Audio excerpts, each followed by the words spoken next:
నైరుతి బంగాళాఖాతం శ్రీలంక తీరంలో దిత్వా తుపాను ప్రభావం కొనసాగుతోంది. ప్రస్తుతానికి పుదుచ్చేరికి దక్షిణ ఆగ్నేయంగా 150 కిలోమీటర్ల దూరంలో కేంద్రీకృతమైనట్లు వాతావరణ శాఖ అధికారులు చెబుతున్నారు. ఇవాళ తీవ్ర వాయుగుండంగా కొనసాగే అవకాశం ఉందని తెలిపారు. పలు జిల్లాలకు భారీ నుంచి అత్యంత భారీ వర్ష సూచన చేస్తూనే 3 జిల్లాలకు రెడ్ అలర్ట్ జారీ చేశారు.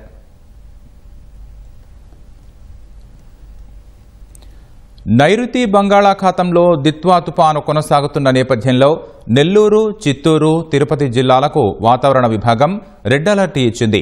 శనివారం రాత్రి పుదుచ్చేరికి దక్షిణ ఆగ్నేయంగా 150 కిలోమీటర్ల దూరంలో, దక్షిణంగా చెన్నైకి 250 కిలోమీటర్ల దూరంలో కేంద్రీకృతమై ఉంది. గడిచిన 6 గంటల్లో 5 కిలోమీటర్ల వేగంతో ప్రయాణిస్తోంది. ఇది ఉత్తర వాయువ్య దిశగా కదులుతూ ఉత్తర తమిళనాడు, పుదుచ్చేరి, దక్షిణ కోస్తా తీరాలకు చేరువగా రానుందని ఐఎండీ పేర్కొంది. తుపాను ఉత్తర వాయువ్య దిశగా కదిలే క్రమంలో ఇవాళ తమిళనాడు, పుదుచ్చేరి తీరానికి 60 కిలోమీటర్లు, సాయంత్రానికి 25 కిలోమీటర్లు సమీపానికి రానుంది. ఇది తీరం దాటే అవకాశం లేదని, తీరం వెంబడి కదులుతో సముద్రంలోనే బలహీనపడుతుందని వాతావరణ శాఖ నిపుణులు చెబుతున్నారు. సాయంత్రం వరకు తుపాను తీవ్రత కొనసాగి తర్వాత వాయుగుండంగా బలహీనపడుతుందని అంచనా వేస్తున్నారు.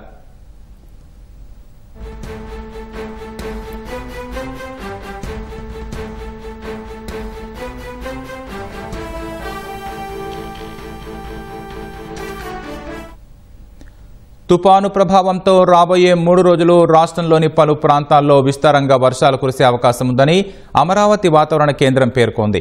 ఇవాళ నెల్లూరు, చిత్తూరు, తిరుపతి జిల్లాల్లో భారీ నుంచి అత్యంత భారీ వర్షాలు, ప్రకాశం, అన్నమయ్య, కడప జిల్లాల్లో భారీ నుంచి అతి భారీ వర్షాలు, అనంతపురం, శ్రీ సత్యసాయి, కర్నూలు, నంద్యాల, పల్నాడు, బాపట్ల, గుంటూరు జిల్లాల్లో భారీ వర్షాలు కురిసే అవకాశం ఉందని తెలిపింది.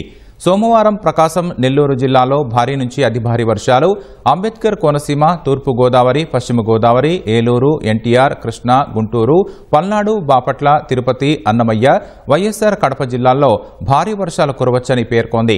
మంగళవారం బాపట్ల, ప్రకాశం, నెల్లూరు జిల్లాల్లో భారీ వర్షాలు కురుస్తాయని అంచనా వేస్తోంది. మిగిలిన ప్రాంతాల్లో తేలికపాటి నుంచి ఓ మోస్తరు వర్షాలు పడొచ్చని, తీరం వెంబడి గరిష్టంగా గంటకు 80 కిలోమీటర్ల వేగంతో ఈదురుగాలులు వీయొచ్చని పేర్కొంది.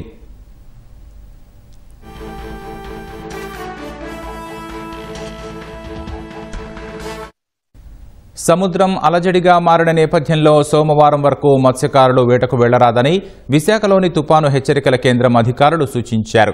కృష్ణపట్నం పోర్టుకు 3వ నంబరు, విశాఖపట్నం, మచిలీపట్నం, నిజాంపట్నం, గంగవరం, కాకినాడ పోర్టులకు 2వ నంబరు హెచ్చరికలను కొనసాగిస్తున్నారు. మరోవైపు అధికారులంతా అప్రమత్తంగా ఉండాలని హోంమంత్రి అనిత ఆదేశాలు జారీ చేశారు.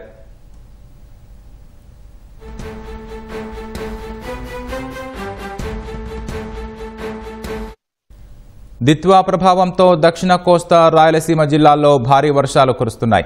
కోస్తా తీరం వెంబడి గంటకు 45 నుంచి 65 కిలోమీటర్ల వేగంతో ఈదురుగాలులు వీస్తున్నాయి. నెల్లూరు, తిరుపతి జిల్లాల ప్రజలు అప్రమత్తంగా ఉండాలని అధికారులు హెచ్చరికలు జారీ చేశారు. సహాయక చర్యల కోసం నెల్లూరు, కడపలో ఎన్డీఆర్ఎఫ్ బృందాలు ఏర్పాటు చేశారు. వెంకటగిరిలో 3 ఎస్డీఆర్ఎఫ్ బృందాలను విపత్తు నిర్వహణ శాఖ మోహరించింది. అదనంగా మరో 3 బృందాలు సిద్ధం చేసినట్లు విపత్తు నిర్వహణ శాఖ వెల్లడించింది.